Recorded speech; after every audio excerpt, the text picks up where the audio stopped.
Hi! Kamusta kamo tanan? Ang ngalan ko si Adrian. Mastoryahanin naman kita pati sa pahamot.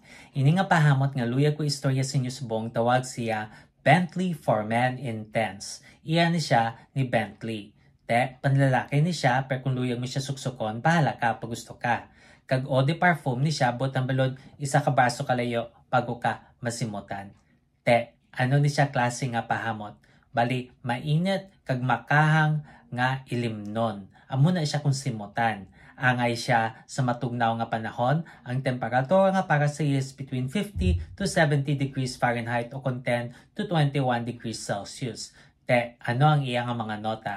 For the top, we have black pepper, bay leaf, kag bergamot. Ang black pepper, pampakahang. Ang bay leaf, do herbal kung simutan. Kag bergamot, mahamot nga citrus.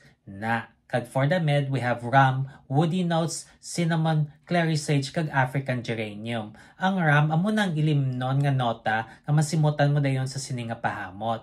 Tapos, may woody notes siya. Wala ginlista kung anong mga kahoy. Basta makahoy siya.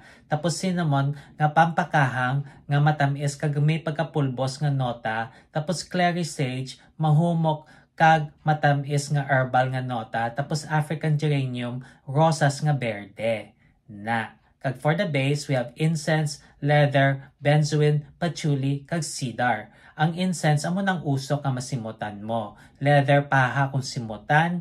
Benzoin, do mainit nga vanilla kung simutan. Patchouli, do may pagkaduta na siya. Tapos cedar, mahamot nga kahoy.